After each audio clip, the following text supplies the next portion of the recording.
మీరు చెప్పండి సార్, ఇక్కడ మెయిన్ గా ఎలాంటి సమస్యలు ఉన్నాయి?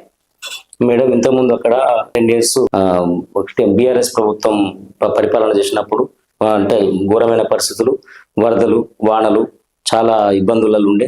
అసలు ఇక్కడ ఇల్లులు అనేటివి చాలా ఘోరంగా ఉంటాయి. అంటే వరదల వల్ల చాలా నష్టపోయిన ప్రజలు చాలా ఇబ్బందులు పడుతుంటాయి. మా సీతక్క గారు ఎనలేని సేవలు చేసిండ్రు. వాళ్ళ ప్రభుత్వం ఉన్నప్పుడు కూడా ఇక్కడ ఏం చేయలేదు. బయట నుంచి వెళ్ళి కొన్ని స్వచ్ఛంద సంస్థల వల్ల కొన్ని చెద్దర్లు కానీ, దుప్పట్లు కానీ, తినే ఆహార పదార్థాలు కానీ ఇక్కడ చాలా పంచిపెట్టడం జరిగింది. అట్లా చాలా అంటే ఇక చెప్పలేని కష్టాలు అనుభవించారు ప్రజలు. చాలా అంటే ఇది వరద ప్రాంతం. అవును మేడం, ఇక్కడ దొడ్లకొండ అని ఒక ఊరు ఉంటది. అక్కడ ఒక 8-9 మంది చనిపోవడం జరిగింది. అప్పుడు సీతక్క గారు కూడా చాలా చలించిపోయినారు. ఇవి ఇక్కడ జరిగే పరిస్థితులు. వాస్తవానికి ఈ 2 years నుంచి వెళ్ళి మేము కాంగ్రెస్ ప్రభుత్వం అధికారులకు వచ్చిన కాంచెల్లి సీతక్క గారు మాకు చాలా ఫండ్స్ తీసుకురావడం జరిగింది.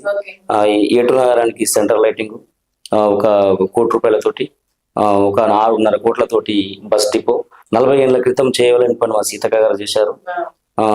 సిసి రోడ్లు, డ్రైనేజ్ 8.5 కోట్లతోటి సిసి రోడ్లు, డ్రైనేజీలు కూడా 4.5 కోట్లతోటి ఎస్సీ సప్లాన్, ఎస్టీ సప్లాన్, ఇట్లా చాలా వర్కులు తీసుకొచ్చారు.